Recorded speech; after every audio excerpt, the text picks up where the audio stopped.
We are back with another video. Before we get into the video, like, comment, and subscribe to the channel. Now, Megan Thee Stallion dropped the BBB remix, which is a juvenile remix. Some people consider it a classic. Let me know how y'all feel about it. Now, a lot of people were upset because I did not like the snippet that she had dropped. Okay? And in my opinion, I feel like, I know Megan has a southern accent. We all know she has a southern accent. So does Beyonce, but Beyonce don't sound the same in every song. You know what I'm saying? So a lot of people were upset because I said she sounds the same. And I think it's not just her voice, because people were saying, oh, you just don't like her voice and she has an accent, and everyone has an accent. If you're from somewhere, you're gonna have an accent. That's inexcusable. So for me, I feel like it's the beats that she picks. I don't know if it's her cadence, but everything sounds like something she's already done. And I'm gonna be honest with you, I think Megan sounds very beautiful, probably one of top 5 best looking female rappers in the game currently. But I don't ever turn on Megan, and I don't think half of the people that, stick up for Megan on social media do either. Okay, because her last 2 singles didn't chart. Okay, so if Megan was that girl, female rap wise, she would have won a Grammy for an album instead of the Beyonce features like Doechii. You can say what you want about Doechii, but at least Doechii got 2 Grammys and she didn't need a Beyonce feature. Okay? So, and it's not like Megan's blackballed like Nicki Minaj. Like, it's not really an excuse for all the music that she puts out. So, that's my thing with Megan. I don't really dislike her as, a person per se. Do I care for her like that? No, but I feel like musically, I don't see as much growth. And that's all I really wanted to say. It wasn't really shade. It was just my opinion, because at the end of the day, all the people that cape for Megan on social media, they don't buy her music because she barely chart.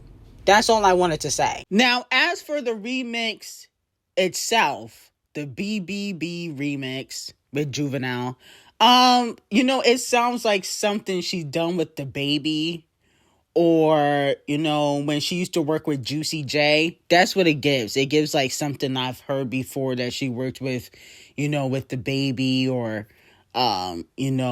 before he was blackballed. Okay, because she definitely not working with that man no more. Okay, that's never gonna happen. But before, it sounded like something that they would have done. It also kind of reminds me of her collaboration with Juicy J. In my opinion, I still am not fully impressed. I wouldn't go back to this song. And this goes back to what I said before, and this is not me dogpiling on Megan Thee Stallion, but a lot of her songs don't have replay value. I mean, a lot of her newer music don't have replay value, and that's why the song's not charting. Okay? This song may chart for 1 week. After that, nobody is going to go back to this remix. It wasn't memorable. And I think Megan Thee Stallion and her team knows this. They just don't care. Okay? That's why she gets all these brand deals. She don't care that the music is not memorable. She don't care that, she won't be deemed as a legend musically. She cares about money. Now, a lot of fans are speculating that Cardi B might be having her second child with Stefon Diddy. It would be her 5th child total, because she did say on live how she wasn't feeling well. People noticed that she was eating ice out of a bucket. Not saying that only pregnant women eat ice, but that's a normal thing that they do. And she said this on live. I did not perform how I wanted to perform, because yesterday, I don't know what I ate, but I had a really bad stomachache all night long. Like, I had an episode. Like, bitch, I was like, just know I took like 5 showers, and then I had to just hop in the tub, because it's like my stomach was just hurting so much. I feel like only hot water was making it feel better. Another thing that's scaring me too, my vision is getting really fucked up. It's getting really blurry. And I don't know, is it because I be on my phone a lot, or because like using them contacts fucked up my vision. I don't know, but my eyes are getting really, like, my vision is getting really, I'm paranoid right now. I'm paranoid because the way my stomach was hurting yesterday, last night, bitch, I felt like I was giving birth to a demon out of my ass. My stomach was hurting all night long. I literally fell asleep like around 6, 7 a.m. And then like around that time, everybody started calling me because, you know, like I'm on West Coast time.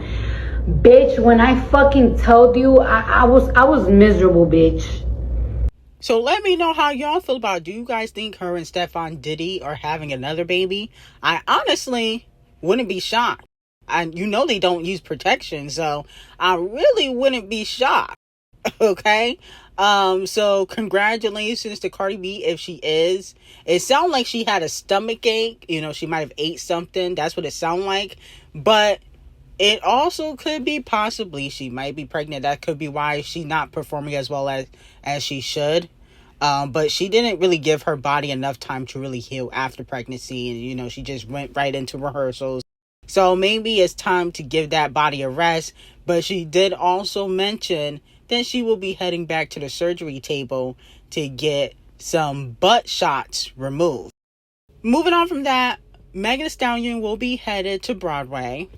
Her songs will also be featured in the Moulin Rouge musical, where she takes the stage on March 24th.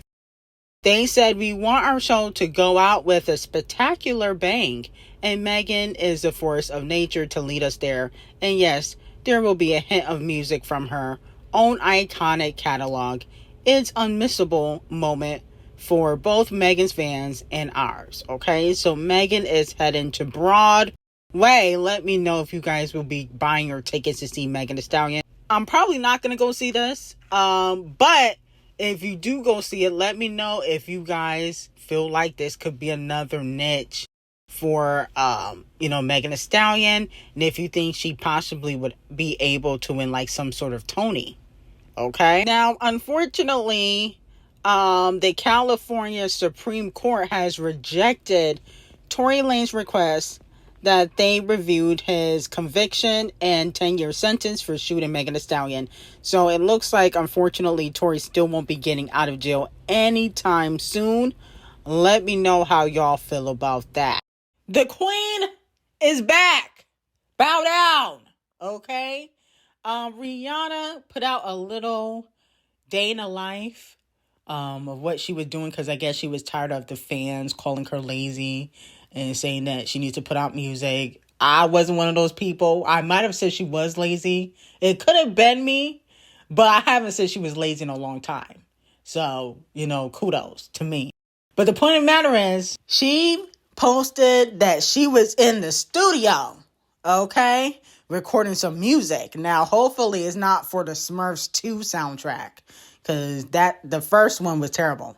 But she did post herself in the studio, writing, dancing, vibing, and it looks like R9 is coming sooner rather than later. But here's the catch. Beyonce, who's also dropping music, does not want Rihanna to drop near her, okay? She doesn't want Rihanna to sabotage her, first week sales. And you might say, oh, why does Beyonce care? Well, let's not forget who leaked Anti. Okay, I'm not going to say who did it, but let's not forget who leaked Anti.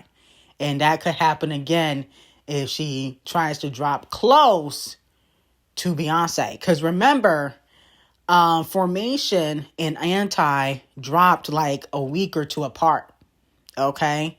But, Beyonce wanted to drop Lemonade before Anti came out. But Rihanna did not want that to happen. Rihanna wanted to drop Anti.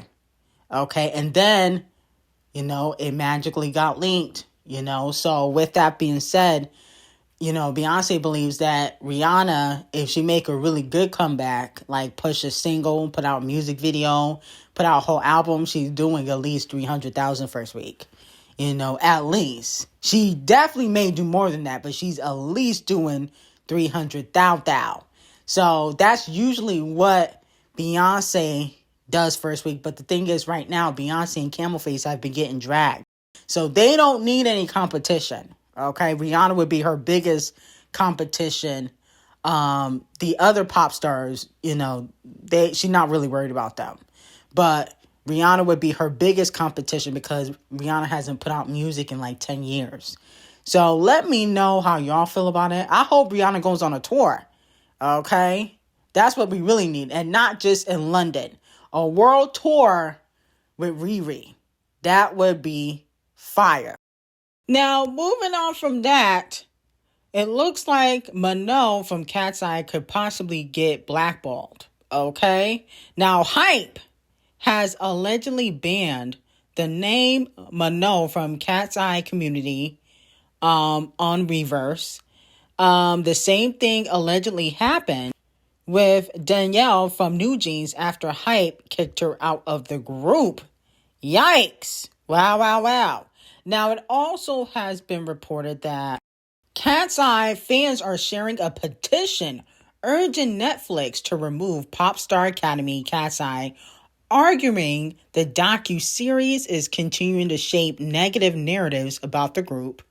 The labels behind Katseye recently announced that the member M0N0N will be taking a hiatus, but there's been a lot of clips of M0N0N being mistreated in the documentary. Supporters are saying moments from the series are still being reposted out of context and used to amplify what they say unjust criticism of M0N0N's work ethic and professionalism. Okay, so now they trying to get Netflix to remove the documentary because it opened a lot of fans' eyes as to how she was being mistreated. Now, if you want to know what really happened with M0N0N and Katseye, that's on Patreon. Link will be in the description.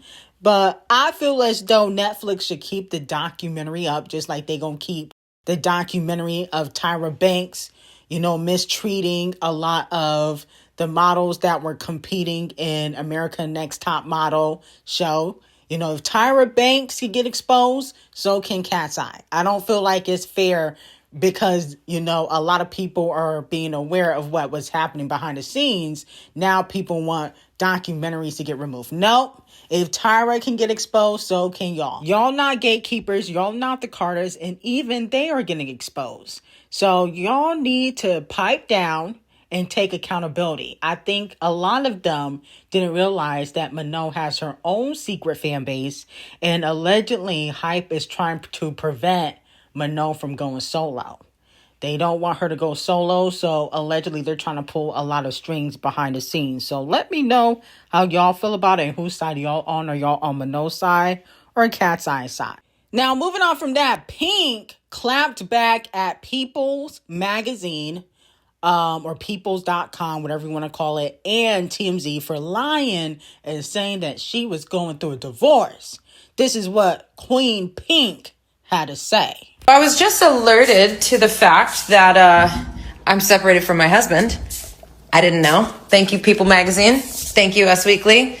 Thank you for letting me know. I was wondering, would you also like to tell our children? My 14-year-old and 9-year-old are also unaware. Or do you want to talk about some real news? Or how classy the women's hockey team is? Or how 8 of the 12 medals won in the Olympics this year for the U.S. were won by women? Or do you maybe want to talk about the fact that I got nominated the first year I was eligible for the Rock and Roll motherfucking Hall of Fame? Do you want to talk about my accomplishments, or do you only want to talk about my supposed demise? So, fake news, not true. I fucking hate that term. I love you all. So that's what Pink had to say. At least she debunked it. My whole thing is, whatever happened to Pink? Does she still make music? I don't be keeping. I love Pink's older stuff, so I don't keep up with her newer stuff. I think Pink is a legend. She's an icon. I do think she deserves to be nominated for the Rock and Roll Hall of Fame. But I wonder, does she still put out music? Because I don't be paying attention to her like that anymore, but hopefully she makes a really good comeback. I feel like we need Pink right now. Now, Bruno put out his album, The Romantic. It's only 9 songs. It's not super long or anything like that, which is good. I feel like he got a lot of pop radio songs on this album. Like, I can hear them being played on pop radio. I think Risk It All, he was inspired by Bad Bunny, in my opinion. But I like Bruno as an artist. I don't feel the passion in this album. Like, it's called The Romantic, but I just don't feel like it's really a passion project for him, or he really wanted to put it out. I think he put it out so he can go on tour, make hundreds of millions of dollars, and then, he can go away for the next 5 years. Okay? I don't really care for this album like that. I think a lot of the songs are a little bit cheesy, which is usually Bruno's lane. But I wasn't crazy about any of the songs. Like, I don't have a favorite. I'm probably never going back to his album. I like a lot of Bruno's older stuff. When he put out, like, Locked Out of Heaven. Those are the bop. These songs, to me, are not songs I would play in, like, 5 to 10 years. And Bruno got a lot of classics under his belt. But I think he put out this 9 single album because Titanic wanted him to. Okay, so he can go on tour and make the money, plus of his alleged gambling debt. I don't really think he wanted to put out this project. I don't feel the passion in this project. I think it's a lot of just songs you can play on the radio and, will get a lot of spins. That's what it gives to me. So it was a chop. But anyway, I got some very hot tea on Patreon on 50 Cent, Camel Face, and Nicki, the Chirps That's Racist, and Selena on Patreon. Link will be in the description. Have a great day.